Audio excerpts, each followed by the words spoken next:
कि हमारे उत्तराखंड में परचून की दुकान पे मिलते हैं पेपर, परचून की दुकान पे पटवारी का, और आज से उत्तराखंड पुलिस की नौकरी से शेर सिंह रिजाइन करता है। नमस्कार भाइयों बहनों को, मैं दीपक गौड़ आपके सामने। और अभी हाल में ही आपने क्लिप देखी होगी, और जिस क्लिप में ये भाई साहब कह रहे हैं कि परचूने के दुकान पर पटवारी के पेपर मिलते हैं, सुना आपने ध्यान से? परचूने की दुकान पे पटवारी के पेपर मिलते हैं, नौकरी में छोड़ता हूँ। कुछ गलत नहीं कर रहे हैं भाई साहब, ये बिल्कुल सही कह रहे हैं। इनका नाम मैं जानता नहीं हूँ।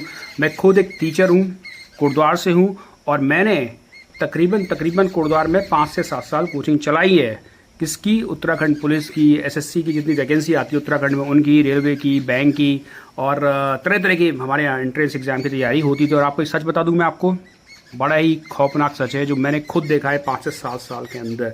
मैंने यहाँ देखा कि जो बच्चे हमारे यहाँ एसएससी जीडी की तैयारी करने आते थे, आर्मी की तैयारी करने आते थे, 6 से 7 महीने में निकल जाते थे। लेकिन जो बच्चे समूह की तैयारी करने आते थे, वो बेचारे बच्चे, इतने टैलेंटेड बच्चे, इतने होशियार बच्चे, रात दिन पढ़ने वाले बच्चे, एक भी बच्चा नहीं निकलता था। क्या उत्तराखंड में टैलेंट की कमी है? नहीं, मैंने बच्चे देखे हैं, मैंने ऐसी लड़कियां देखी हैं पढ़ती हुई, ऐसे लड़के पढ़ते हुए देखते तो मुझे बड़ा बुरा लगता था कि जब मैं अपने जवानी में था, पीक में था, तो मैंने केवल 6 महीने पढ़ के रेलवे का पेपर निकाल दिया था, केवल 6 महीने के अंदर।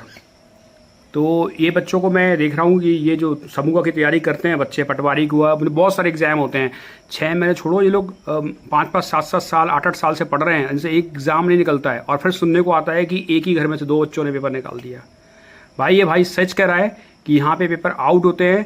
अब प्रॉब्लम क्या है उत्तराखंड के अंदर? सबसे बड़ी प्रॉब्लम क्या है कि पेपर आउट होते हैं, लोग पकड़े जाते हैं, जेल में डाले जाते हैं, उसके बाद छूट जाते हैं, और फिर पेपर आउट होते हैं। समस्या ये है कि पेपर आउट कराने वाला पकड़ा ही नहीं जाता। एक्चुअल में पेपर आउट कराने की जिम्मेदारी किसी दूसरे के सर पर डाली जाती है, एक छोटी मछली को फंसा लिया जाता है।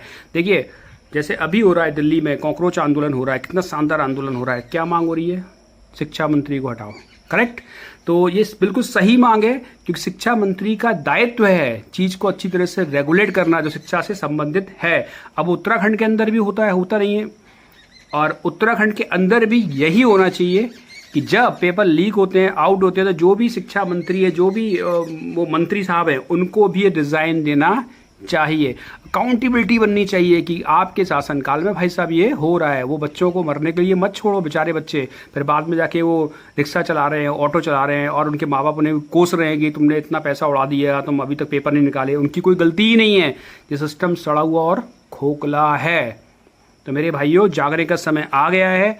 अगर आप उत्तराखंड में हैं और यहाँ पे जब पेपर आउट होते हैं तो छोटी मछली को पकड़ने की बजाय उस व्यक्ति को पकड़िए जो पूरा ऑर्गेनाइजेशन चलाता है, उनका इस्तीफा मांगिए, और काबिल आदमी गद्दी पे बिठाइए, अनपढ़ को नहीं, जो उस लायक ही नहीं है शिक्षा वाले पद पे बैठने के लिए। तो ये सब चीज़ें ध्यान रखिए।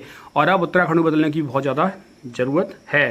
भाई साहब मंच पे आके बोल दिया उस व्यक्ति ने, गजब कर दिया यार। सैल्यूट इस भाई को, मेरा बहुत बड़ा सैल्यूट। इतना बड़ा कलेजा, और फिर कह देना कि उत्तराखंड पुलिस की नौकरी में छोड़ता हूँ। गजब ब्रदर है यार, इससे मिलना पड़ेगा भाई से एक दिन।